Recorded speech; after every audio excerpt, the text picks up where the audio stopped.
এই ভেজালের দুনিয়ায় কিভাবে আসলে আমরা বেঁচে আছি। Welcome everyone. আজকের ভিডিওতে আসলে আমরা একটা ইন্টারেস্টিং ফ্যাক্টর নিয়ে কথা বলবো। সেটা হচ্ছে এই ভেজালের দুনিয়ায় কিভাবে আসলে আমরা বেঁচে আছি।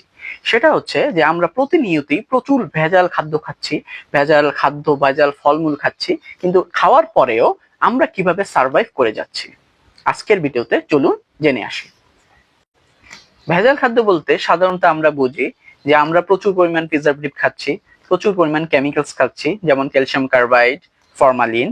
এগুলো সব কিছু প্রতিনিয়তই খাবারের মাধ্যমে আমাদের বডিতে প্রবেশ করছে। প্রবেশ করার পরে এই কেমিক্যালস গুলোকে বডি কিভাবে বের করে দিচ্ছে এবং কিভাবে আমরা এই কেমিক্যালস গুলোর হাত থেকে সার্ভাইভ করে যাচ্ছি, আজকের ভিডিওতে আমরা সেটা জানার চেষ্টা করব। আমরা যখন খাবার গ্রহণ করে থাকি তখন এই খাবারটি আমাদের মুখের ভিতরে লালার মাধ্যমে ব্রেকডাউন হয়ে থাকে। লালার মধ্যে লাইসোজাইম এবং অ্যামাইলেজ নামক দুটি এনজাইম রয়েছে। এই এনজাইম গুলো এই ব্রেকডাউন করে থাকে। এখানেও কিছু অংশ নিউট্রালাইজ হয়ে যায়। এরপর খাবারটি চলে যায় স্টোমাকে বা পাকস্থলীতে। পাকস্থলীতে যাওয়ার পর পাকস্থলী থেকে আমরা জানি যে HCl সিক্রেশন হয়, হাইড্রোক্লোরিক অ্যাসিড। এই হাইড্রোক্লোরিক অ্যাসিড সাধারণত কোনো জীবাণু থাকলে এবং কোনো কিছু থাকলে সেটাকে নিউট্রালাইজ করার চেষ্টা করে এবং খাবারকে আরো বেশি হজমের জন্য উপযোগী করে তোলে। এরপর খাবারটি যায় সবচেয়ে গুরুত্বপূর্ণ একটি অর্গানে, সেটা হচ্ছে লিভার। লিভারে যাওয়ার পরে লিভারে প্রচুর এনজাইম থাকে। এনজাইম গুলো খাবারটিকে ছোট ছোট আকারে ব্রেকডাউন করে ফেলে। ছোট ছোট আকারে ভেঙে ফেলার পরে লিভার চেষ্টা করে যে এই খাবারে যদি কোনো ক্ষতিকারক কেমিক্যাল, কোনো ক্ষতিকারক কিছু থেকে থাকে তাহলে সেটাকে ডিটক্সিফাই করে ফেলার জন্য। তো কিভাবে ডিটক্সিফাই করে লিভার, আসুন জেনে নিই। লিভার সাধারণত দুটি পর্যায়ে ডিটক্সিফিকেশন করে থাকে। প্রথম পর্যায়ে হচ্ছে ফেজ 1, দ্বিতীয় পর্যায়ে হচ্ছে ফেজ 2। ফেজ 1-এ সাধারণত লিভার সাইটোক্রোম P450 নামক এনজাইম ইউজ করে এবং অক্সিডেশন, রিডাকশন এবং হাইড্রোলাইসিসের মাধ্যমে কেমিক্যালগুলোকে ওয়াটার সলিউবল করার চেষ্টা করে। এবং ফেজ 2-তে গ্লুটাথিয়ন নামক একটা কেমিক্যাল রয়েছে। এই কেমিক্যালটি সাধারণত ক্ষতিকারক কেমিক্যাল এবং বিভিন্ন ধরনের জিনিসকে ওয়াটার সলিউবল করে বডি থেকে বের করে দেওয়ার চেষ্টা করে। এরপর আমাদের সবচেয়ে গুরুত্বপূর্ণ একটি অর্গান হচ্ছে কিডনি। কিডনি সাধারণত চেষ্টা করে যে ছাঁকুনির মাধ্যমে বিভিন্ন কেমিক্যালস গুলোকে ছেঁকে বডি থেকে বের করে দেওয়ার জন্য, এবং এখানেও কিডনি সাধারণত গ্লুটাথিয়ন কেমিক্যালসটি ইউজ করে যেন ওয়াটার সলিউবল করে বডি থেকে কেমিক্যালস গুলোকে বের করে দেওয়া যায়। এরপর আমাদের বডির সবচেয়ে ইম্পর্টেন্ট একটি পার্ট হচ্ছে ইমিউন সিস্টেম। যখন কোনো ক্ষতিকারক কেমিক্যালস আমাদের বডিতে প্রবেশ করে এবং সেটা ব্লাডে চলে যায়, তখন আমাদের ইমিউন সিস্টেম তখন এটাকে ডিটেক্ট করে। তো ডিটেক্ট করাটা খুবই ইন্টারেস্টিং। সেটা হচ্ছে সে ডিটেক্ট করে সাধারণত PRPS নামক একটি রিসেপ্টরের মাধ্যমে। তো এই রিসেপ্টরটির নাম হচ্ছে প্যাটার্ন রিকগনিশন রিসেপ্টর। এই রিসেপ্টরের মাধ্যমে সে ডিটেক্ট করে যে আসলে এই কেমিক্যালটা কোন প্রকৃতির।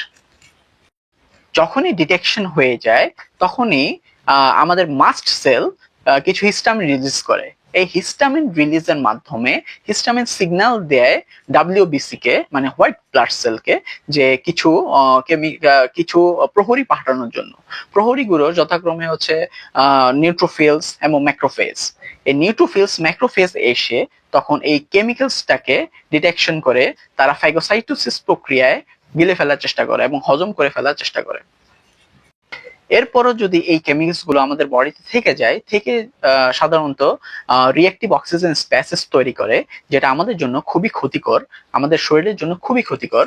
এই রিঅ্যাক্টিভ অক্সিজেন স্পেসিসের এগেইনস্টে তখন বডি প্রচুর অ্যান্টিঅক্সিডেন্ট প্রডিউস করে। অ্যান্টিঅক্সিডেন্টের মধ্যে গ্লুটাথিয়ন রয়েছে, অ্যান্টিঅক্সিডেন্টের মধ্যে ভিটামিন সি রয়েছে, এবং অ্যান্টিঅক্সিডেন্ট যখন প্রচুর রিলিজ করে সাধারণত এই রিঅ্যাক্টিভ অক্সিজেন স্পেসিস মানে ফ্রি রেডিক্যাল গুলোকে নিউট্রালাইজ করে ফেলার জন্য।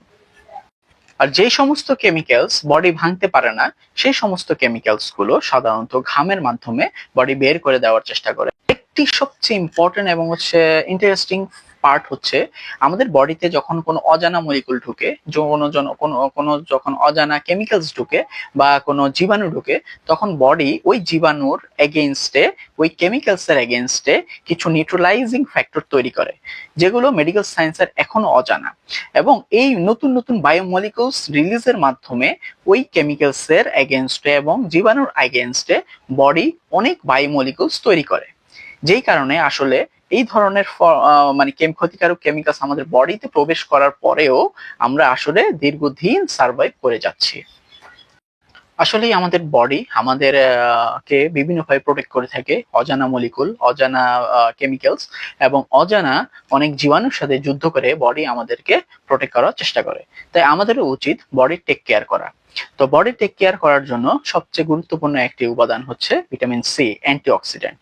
তো ভিটামিন সি এবং অ্যান্টিঅক্সিডেন্ট যদি আমরা বাইরে থেকে বডিকে দেই, তাহলে বডি আরো বেশি ফ্রি রেডিক্যালস এবং রিঅ্যাক্টিভ অক্সিজেন স্পেসিসকে ডিটক্সিফাই করতে পারবে। এবং এগুলোকে যত বেশি নিউট্রালাইজ এবং ডিটক্সিফাই করতে পারবে, তত বেশি আমাদের রোগ প্রতিরোধ ক্ষমতা বাড়বে। এবং রোগ প্রতিরোধ ক্ষমতা বাড়ার ফলেই আমরা কিন্তু দীর্ঘদিন সার্ভাইভ করতে পারবো।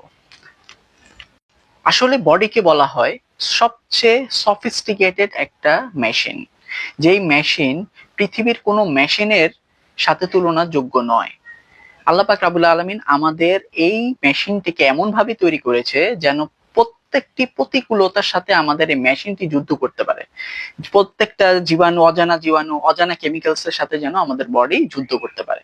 এভাবেই আল্লাহ পাক রাব্বুল আলামিন আমাদের বডিটাকে তৈরি করেছেন।